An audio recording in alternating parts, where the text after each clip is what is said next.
بسم اللہ الرحمن الرحیم۔ نماز فجر کے بعد اس سورت کی تلاوت اللہ تعالیٰ خود کرتے ہیں۔ یہ سورت غریبوں کو امیر، بیماروں کو صحت مند اور حاجت مندوں کی حاجت کو پورا کرتی ہے، ہر ایک پریشانی کو ختم کرتی ہے۔ وہ سورت یہ ہے، محترم ناظرین، قرآن مجید کی وہ سورت جس کی تلاوت نماز فجر کے بعد خود اللہ تعالیٰ فرماتے ہیں۔ یہ دعویٰ اگرچہ ہمارے فہم سے بلند ہے، لیکن اس کی روحانیت ہمیں احساس دلاتی ہے کہ قرآن کی بعض صورتیں ایسی ہیں جنہیں اللہ رب العزت نے اپنے خصوصی کلام میں ایسی تاثیر عطا فرمائی جو بندے کے دل و دماغ، روح اور جسم اور دنیا و آخرت سب کو منور کر دیتی ہے۔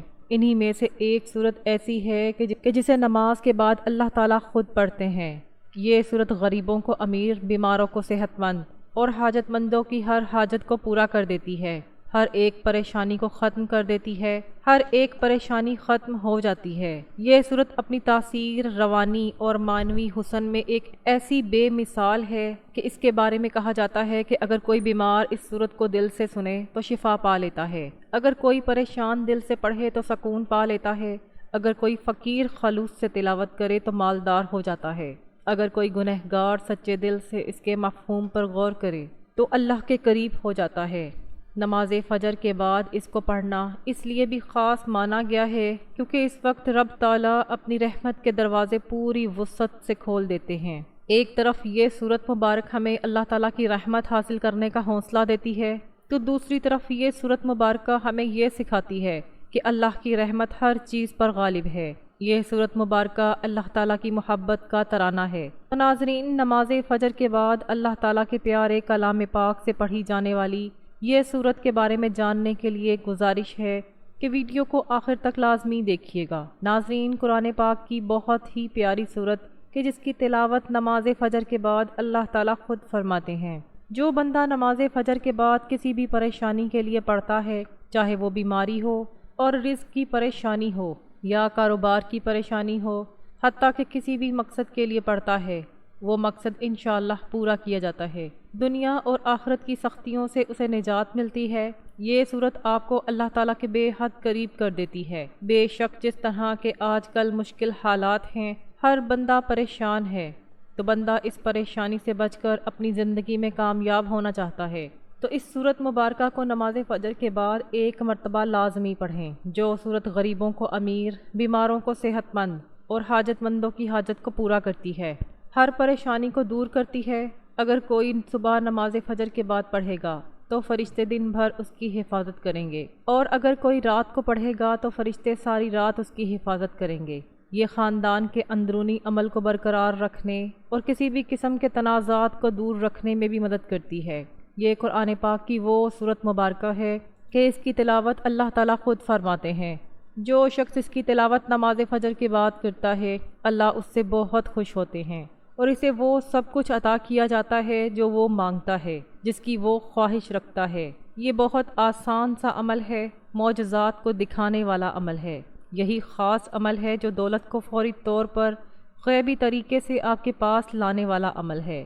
یہ ایسا عمل ہے کہ جن لوگوں نے نماز فجر کے بعد اس عمل کو پڑھنا معمول بنا لیا، وہ صبح رزق کی دولت سے مالا مال ہو گئے، گھر میں، کاروبار میں دولت کی ریل پیل ہو گئی، دولت کی برسات صبح سے زندگی میں شروع ہو گئی، دولت کے طوفانی بارش برسنے لگی۔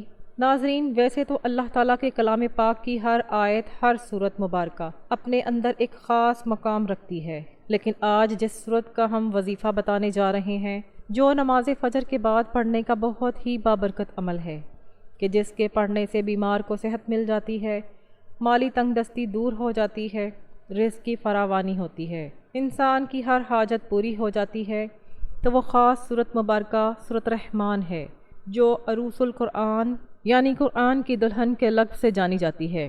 سورت رحمان قرآن مجید کی 55ویں سورت ہے، جس کا آغاز اللہ تعالیٰ کے ایک عظیم صفاتی نام الرحمن سے ہوتا ہے، جس کا مطلب ہے نہایت مہربان، بے حد رحم فرمانے والا۔ اس سورت کی کل 78 آیات ہیں اور یہ مدینہ یا مکہ میں نازل ہوئی۔ جمہور علماء کے مطابق مکی سورت ہے۔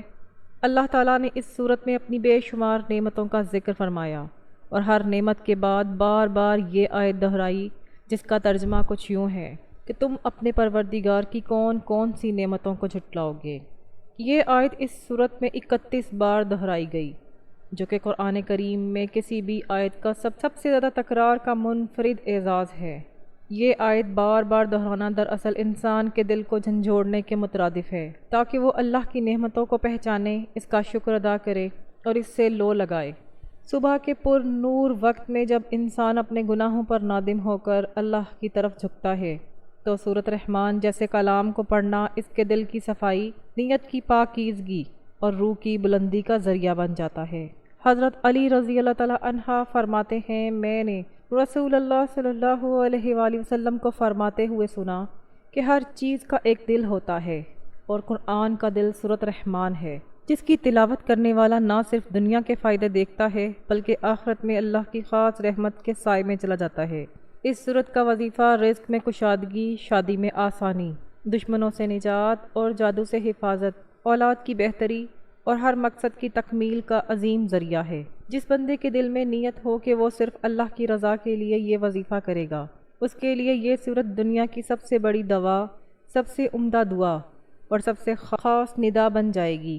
حضرت عبداللہ بن مسعود رضی اللہ تعالیٰ عنہ سے روایت ہے کہ رسول اللہ صلی اللہ علیہ وآلہ وسلم نے ایک رات جنات کو سورۃ رحمان سنائی۔ جب آپ صلی اللہ علیہ وآلہ وسلم ہر بار پڑھتے تو جنات جواب دیتے، اے ہمارے رب، ہم تیری کسی نعمت کو نہیں جھٹلاتے، تمام تعریفیں تیرے ہی لیے ہیں۔ جب صحابہ کرام رضی اللہ تعالیٰ عنہ کو یہ بات پتہ چلی تو عرض کیا، ہم تو جنات سے بھی گئے گزرے نکلے، ہم تو خاموش رہتے ہیں۔ اس پر آپ صلی اللہ علیہ وآلہ وسلم نے فرمایا، تمہیں جنات کی پیروی کرنی چاہیے۔ محدثین، مفسرین نے بیان کیا کہ سورۃ رحمان کی تلاوت کرنے والوں کو اللہ رزق میں کشادگی عطا کرتا ہے۔ اولیاء و صوفیاء نے تجربہ کیا کہ جو شخص مسلسل سورۃ رحمان کو توجہ سے سنتا ہے اور سمجھ کر پڑھتا ہے، اسے دل کا سکون، ذہنی سکون اور جسمانی شفا حاصل ہوتی ہے۔ حضرت امام زین العابدین رضی اللہ تعالیٰ عنہ جب سورۃ رحمان کی تلاوت کرتے ہیں تو اس آیت پر پہنچ کر رو پڑتے ہیں اور بار بار کہتے، یا اللہ، میں کسی نعمت کا انکار نہیں کرتا۔ ایک دفعہ ایک شخص اللہ کے ایک برگزیدہ بندے کے پاس آیا جو شدید تنگ دستی، بیماری اور پریشانی میں مبتلا تھا، تو بزرگ نے فرمایا، نماز فجر کے بعد سورۃ رحمان خلوص سے پڑھا کرو۔ کچھ دن کے بعد وہ شخص واپس آیا، اس کا چہرہ چمک رہا تھا، اس کا کاروبار چل پڑا اور اس کے مسائل حل ہو چکے تھے۔ وہ شخص کہہ رہا تھا، اللہ کی رحمت نے مجھے ہر میدان میں کامیاب کر دیا۔ ناظرین، یہ وظیفہ آپ نے اللہ تعالیٰ پر پورا یقین اور اپنے اللہ سے امید رکھتے ہوئے کرنا ہے۔ کسی بھی صورت میں آپ کو مایوس نہیں ہونا، کیونکہ اچھے اور برے حالات ہمیشہ کے لیے نہیں ہوتے۔ اس لیے آپ نے نا امیدی کا شکار نہیں ہونا، کیونکہ زندگی بھی عجیب ہے۔ کبھی کبھی یہ اتنی خوبصورت لگتی ہے کہ جی چاہتا ہے کہ ہمارا ناطہ ہمیشہ کے لیے زندگی سے جڑا رہے، کبھی یہ ناطہ نہ ٹوٹے، اور کبھی جب یہ زندگی ہماری امید اور توقعات پر پوری نہ اترے تو دل کرتا ہے کہ یہ زندگی جلد ختم ہو جائے۔ مگر یہ حقیقت ہے کہ دکھ اور درد میں وقت طویل سے طویل تر ہوتا جاتا ہے۔ اسی طویل سفر سے انسان ہار کر مایوسی کا شکار ہو جاتا ہے۔ انسان خود بھی سمجھ نہیں پاتا کہ آخر ان ساری صورتحال سے کیسے نمٹا جائے۔ ناظرین، انسان کی فطرت ایسی ہے کہ اسے زندگی میں سب کچھ اپنے مطابق چاہیے، سب اس کی مرضی اور منشا کے مطابق نہیں ہوتا، تو وہ نا امید اور مایوس ہو جاتا ہے۔ ساتھ ہی اسے احساس ستاتا ہے کہ اب مزید نہیں جینا۔ انسان بنیادی طور پر جلد باز واقع ہوا ہے۔ اسے اگر کچھ حاصل کرنا ہو تو اس کے لیے تگ و دو کرتا ہے، دعائیں مانگتا ہے، محنت کرتا ہے، مگر جب اس کی منشا کے مطابق اس کو پھل نہیں ملتا تو وہ تھک جاتا ہے، اور اسی تھکن میں وہ مایوسی کے اندھیروں میں اپنا وجود، اپنی امید اور اپنا یقین کھو بیٹھتا ہے۔ اسے زندگی بے رنگ لگنا شروع ہو جاتی ہے۔ دوسرے الفاظ میں اس کی زندگی میں دلچسپی ختم ہو جاتی ہے۔ مگر یاد رکھیں کہ کچھ بھی ہمیشہ کے لیے نہیں ہوتا۔ وقت کی ایک خوبصورتی ہے کہ یہ کبھی بھی ایک جیسا نہیں رہتا۔ مشکل ہو تو آسانی بھی مل جاتی ہے۔ حالات چاہے جتنے بھی کٹھن ہوں، مشکلات کے بادل جتنے بھی کالے کیوں نہ ہوں، آسانی کی صبح کا سورج ضرور طلوع ہوتا ہے۔ نہ دکھ سدا رہتا ہے، نہ سکھ۔ ایسے ہی ناکامی اور کامیابی بھی ہمیشہ کے لیے نہیں ہے۔ اس لیے سب سے اہم بات یہ ہے کہ انسان کو کبھی بھی مایوس نہیں ہونا چاہیے، بلکہ مشکلات کے آنے پر مایوسی کے اندھیروں میں امید اور یقین کا چراغ جلاتے رہنا چاہیے، کیونکہ اگر انسان مایوسی کے اندھیروں میں امید کا چراغ جلاتا ہے تو اس کی روشنی انسان کے وجود کو منور کر دیتی ہے۔ ناظرین، آج کی اس ویڈیو کے اندر میں آپ کو کچھ ایسی غلطیاں بتاؤں گی، ایسی وجوہات بتاؤں گی جو آپ کے گھروں میں ہوتی ہیں، آپ کو پتہ بھی نہیں چلتا۔ ان غلطیوں کی وجہ سے آپ کے گھر کے اندر پریشانیاں ہی پریشانیاں آ جاتی ہیں، بیماریاں ہی بیماریاں آ جاتی ہیں، گھر کے اندر لڑائی جھگڑے عام ہو جاتے ہیں، رزق کی تنگی ہو جاتی ہے، بے برکتی ہو جاتی ہے، رزق کے دروازے ہمیشہ کے لیے بند ہو جاتے ہیں۔ اگر آپ وہ غلطی اپنے گھر میں کرتے ہیں، آج کے بعد ان غلطیوں کو کبھی مت کرنا۔ اور میں آپ کو 3 ایسے کام بتانے والی ہوں جو آپ نے اپنے گھر میں لازمی کر لینے ہیں۔ اب جو گھر کے اندر پریشانی ہے ہمیشہ کے لیے ختم ہو جائے گی، لڑائی جھگڑے ہمیشہ کے لیے ختم ہو جائیں گے۔ جو گھر کے اندر رزق کی کمی ہے، بیماری ہے، کسی بھی قسم کا کوئی بھی مسئلہ ہوگا، انشاءاللہ تعالیٰ فوراً حل ہو جائے گا۔ کچھ لوگ یقین نہیں رکھتے، وہ کہتے ہیں ہمیں تو کچھ نہیں ملے گا، وہ کہتے ہیں کہ ہماری تو کبھی قسمت نہیں بدلے گی، ہمارے تو کبھی دن نہیں بدلیں گے، ہم تو ایسے ہی غریب ہی رہیں گے۔ ناظرین، اب میں آپ کو وہ غلطیاں بتاؤں گی جو آپ وظیفہ کرتے وقت ضرور کرتے ہوں گے۔ سب سے بڑی غلطی کیا ہوتی ہے کہ آپ لوگ وضو بھی نہیں کرتے، نماز بھی نہیں پڑھتے، قرآن پاک کی تلاوت بھی نہیں کرتے۔ میں آپ کو ہر ویڈیو کے اندر بار بار کہتی ہوں کہ کوئی بھی عمل، کوئی بھی وظیفہ نماز کے بغیر نہیں ہوتا، نماز کے بغیر کچھ بھی نہیں ہوتا، کوئی بھی وظیفہ کام نہیں کرتا۔ ایک غلطی آپ کی یہ ہے کہ آپ لوگ نماز پڑھنے کے بغیر ہی وظیفہ کرنا شروع کر دیتے ہیں۔ دوسری غلطی یہ ہے کہ سب سے بڑی غلطی کہ جب آپ وظیفہ شروع کرتے ہیں، جو آپ کے آس پاس ہوتا ہے اس کے ساتھ باتیں بھی کرتے رہتے ہیں، اس کو بتا بھی دیتے ہیں کہ میں یہ عمل کر رہی ہوں یا کر رہا ہوں، اس کام کے لیے وظیفہ کر رہا ہوں، اس لیے آپ کا عمل مکمل نہیں ہوتا، آپ کا وظیفہ ٹوٹ جاتا ہے۔ آج کے بعد آپ ان غلطیوں کو کبھی مت کرنا۔ وظیفہ کرنے کا صحیح طریقہ یہ ہوتا ہے کہ آپ نے اب وضو کیا، وضو کے بعد نماز پڑھ لیں۔ اب اس جگہ پر جا کر بیٹھنا ہے جہاں آپ کو لگتا ہے کہ ادھر میرے اس آس پاس کوئی نہیں آئے گا۔ جب آپ کے آس پاس کوئی نہیں آئے گا تو پھر آپ کی توجہ اپنے وظیفے کی طرف ہوگی۔ اب آپ نے وظیفہ شروع کرنا ہے، پھر وظیفہ ختم ہونے سے پہلے ہی اللہ تعالیٰ کا معجزہ دیکھ لینا۔ آپ کی خالی جھولی اسی وقت بھر جائے گی جب آپ بند کمرے میں جائے نماز کے اوپر بیٹھ گئے۔ 3 مرتبہ درود شریف پڑھنا ہے۔ اب میں آپ کو وظیفہ بتانے لگی ہوں، کوشش کرنی ہے کہ آج اس وظیفے کو اپنے پاس لکھ کر ضرور رکھ لیں۔ آپ نے سب سے پہلے 3 مرتبہ درود شریف پڑھنا ہے۔ درود شریف تو ویسے بھی کثرت کے ساتھ پڑھتے رہا کریں، چلتے پھرتے، اٹھتے بیٹھتے، دکان پر بیٹھے ہیں چاہے اپنے گھر میں بیٹھے ہیں، کہیں سے آ رہے ہیں کہیں پر جا رہے ہیں، درود شریف تو کثرت کے ساتھ پڑھتے رہا کریں۔ اس سے آپ کو بہت فائدہ ہوگا۔ درود پاک کا ایک بہت بڑا فائدہ ہے کہ اس کی برکت سے بندوں کو اللہ تبارک و تعالیٰ اور اس کے پیارے محبوب صلی اللہ علیہ وآلہ وسلم کا قرب حاصل ہوتا ہے۔ ترمذی شریف میں حضرت ابن مسعود رضی اللہ تعالیٰ عنہ سے روایت ہے کہ رسول اللہ صلی اللہ علیہ وآلہ وسلم نے فرمایا، یعنی قیامت کے روز مجھ سے سب سے زیادہ قریب یا میری شفاعت کا سب سے زیادہ حقدار وہ ہوگا جس نے مجھ پر سب سے زیادہ درود شریف پڑھا ہوگا۔ ابو داؤد شریف میں حضرت ابو ہریرہ رضی اللہ تعالیٰ عنہ سے روایت ہے کہ رسول اللہ صلی اللہ علیہ وآلہ وسلم نے فرمایا، یعنی جو بھی مجھے سلامی بھیجتا ہے تو اللہ تعالیٰ میری روح کو اس کی طرف متوجہ فرما دیتا ہے، حتیٰ کہ میں اس کا جواب دیتا ہوں۔ ترمذی شریف میں حضرت ابی بن کعب رضی اللہ تعالیٰ عنہ سے روایت ہے، میں نے عرض کیا، یا رسول اللہ صلی اللہ علیہ وآلہ وسلم، میں آپ پر بہت زیادہ درود شریف پڑھتا ہوں، تو کتنا درود شریف مقرر کر دوں؟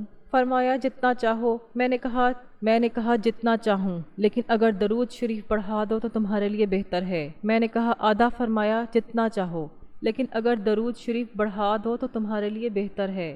میں نے عرض کیا 2/3، تو فرمایا جتنا چاہو، لیکن اگر درود شریف بڑھا دو تو تمہارے لیے بہتر ہے۔ میں نے عرض کیا سارا درود شریف ہی پڑھوں گا۔ فرمایا تب تمہارے غموں کو کافی ہوگا اور تمہارے گناہ مٹا دے گا۔ ترمذی شریف میں حضرت علی المرتضیٰ رضی اللہ تعالیٰ عنہ سے روایت ہے کہ رسول اللہ صلی اللہ علیہ وآلہ وسلم نے فرمایا، بڑا کنجوس ہے وہ شخص جس کے سامنے میرا ذکر ہو اور وہ مجھ پر درود شریف نہ بھیجے۔ ترمذی شریف میں ہی حضرت عمر فاروق رضی اللہ تعالیٰ عنہ سے مروی ہے کہ آپ نے فرمایا، دعا آسمان اور زمین کے درمیان ٹھہری رہتی ہے، اس سے کچھ اوپر آسمان کی طرف نہیں چڑھتی جب تک کہ تم اپنے نبی صلی اللہ علیہ وآلہ وسلم پر درود شریف نہ بھیجو۔ حضرت علی المرتضیٰ رضی اللہ تعالیٰ عنہ فرماتے ہیں، اللہ تعالیٰ نے جنت میں ایک درخت پیدا کیا جس کا پھل سیب سے قدر بڑا ہے، انار سے قدرے چھوٹا، سیب سے زیادہ تر، شہد سے زیادہ عمدہ، شیرینی مشک سے زیادہ خوشبو رکھنے والا، شاخ مروارید کی، تنا سونے کا، پتے زمرد کے، اور یہ نبی کریم صلی اللہ علیہ وآلہ وسلم پر صلاۃ و سلام پڑھنے والوں کے لیے مختص ہوگا، ان کے علاوہ کوئی اور اسے دیکھ نہ پائے گا۔ حضور سید عالم صلی اللہ علیہ وآلہ وسلم نے فرمایا، جو مجھ پر درود بھیجتا ہے اس پر فرشتے درود بھیجتے ہیں، خود خدا اپنی شان کے مطابق درود بھیجتا ہے، جس کے باعث تمام آسمان اور زمین والے درود بھیجتے ہیں، بلکہ درخت، چرند پرند، غرض یہ کہ کوئی ایسی چیز باقی نہیں رہتی جو درود نہ بھیجتی ہو۔ سید الانبیاء حضرت محمد مصطفیٰ صلی اللہ علیہ وآلہ وسلم نے فرمایا، جب کوئی آدمی مجھ پر درود شریف پڑھتا ہے تو منادی پکار کر کہتا ہے، اللہ تعالیٰ اس کے بدلے تجھ پر 10 بار درود بھیجے۔ آسمان والے یہ سن کر کہتے ہیں، تیرے درود شریف کے بدلے 100 بار تجھ پر رحمت فرمائے۔ درود پاک کثرت سے پڑھتے رہا کریں تاکہ دنیا و آخرت دونوں جہانوں میں کامیابی مل سکے۔ ایک مرتبہ ثواب کی نیت سے میرے ساتھ بھی پڑھ لیں۔ اللہم صلی علی محمد وعلی آل محمد کما صلیت علی ابراہیم وعلی آل ابراہیم انک حمید مجید۔ اللہم بارک علی محمد وعلی آل محمد کما بارکت علی ابراہیم وعلی آل ابراہیم انک حمید مجید۔ تو ناظرین، جب آپ باوضو ہو کر پاک صاف جگہ پر بیٹھ کر نماز فجر ادا کر کے درود پاک پڑھ لیں تو اس کے بعد قرآن پاک کی اس بابرکت سورت مبارکہ یعنی سورت رحمان کی تلاوت کرنی ہے۔ اس کو مکمل توجہ، دھیان اور یکسوئی کے ساتھ پڑھنا ہے۔ اس کی تلاوت کے دوران جب جب یہ آیت آئے تو ہاتھ اٹھا کر دل سے کہیں، اے رب، ہم تیری کسی نعمت کو نہیں جھٹلاتے، تمام تعریفیں تیرے ہی لیے ہیں۔ یہ پڑھ کر باقی سورت کی تلاوت مکمل کرنی ہے اور اس کے بعد اللہ تعالیٰ کے 2 مبارک ناموں کی ایک تسبیح پڑھ لینی ہے، یا رحیمو یا کریمو۔ ان دونوں ناموں کو ملا کر پڑھیں گے تو 1 مرتبہ شمار ہوگا۔ اسی طرح سے آپ نے ہاتھوں کی انگلیوں پر یا تسبیح کے دانوں پر گن کر 100 مرتبہ پڑھ لینا ہے اور اس کے بعد 33 مرتبہ سبحان اللہ و بحمدہ سبحان اللہ العظیم پڑھ لینا ہے۔ پھر آخر میں اتنا ہی درود پاک پڑھنا ہے جتنا وظیفہ شروع کرنے سے پہلے پڑھا تھا۔ اس کے بعد اپنے والدین، اہل خانہ، رزق، صحت، عزت، اولاد، دشمنوں کے شر اور دنیا و آخرت کی بھلائی کے لیے مانگیں، کیونکہ فجر کے وقت روحانیت، برکت اور اللہ سے تعلق کو مضبوط کرنے کا بہترین وقت ہے۔ نماز فجر کے بعد سورت رحمان کا وظیفہ انسان کو نعمتوں، حاجتوں اور اللہ کی خاص رحمتوں کا وارث بنا دیتا ہے۔ یہ سورت صرف ایک تلاوت نہیں بلکہ ایک روحانی معاہدہ ہے بندے اور اللہ کے درمیان، جو اس کو دنیا و آخرت کی کامیابی عطا کرتا ہے۔ آپ نے اس عمل کے دوران دل میں یہ تصور کرنا ہے کہ یا اللہ، میں تیری اس عظیم سورت مبارکہ کو صرف تیری رضا، تیری رحمت کے حصول، اپنے گناہوں کی معافی، رزق کی کشادگی اور اپنی حاجتوں کو پورا ہونے کے لیے پڑھ رہا ہوں۔ یا رحمان یا رحیم، یا اللہ، ہم نے تیری رحمت والی سورت پڑھی، ہم تیرے عاجز بندے ہیں، یا اللہ ہمارے گناہوں کو معاف فرما، رزق میں برکت دے، ہماری حاجتوں کو پورا فرما، ہمارے گھروں میں سکون، ہمارے دلوں میں تیرا عشق اور ہمارے جسموں کو شفا عطا فرما۔ اللہ ہمیں سورت رحمان کے صدقے اپنی رضا و قرب عطا فرما، آمین یا رب العالمین۔ دعا ہے کہ اللہ تعالیٰ نیکی کی بات کو سننے، سمجھنے اور اس پر عمل کرنے کی توفیق عطا فرمائے۔ میرا سنانا اور آپ کا سننا اپنی بارگاہ میں قبول و منظور فرمائے، آمین۔ ناظرین، گزارش ہے کہ اللہ تعالیٰ کے 99 ناموں میں سے کوئی ایک نام کمنٹ میں لکھ کر ضرور شیئر کریں۔ اللہ تعالیٰ ہم سب کا حامی و ناصر ہو، آمین۔ جزاک اللہ۔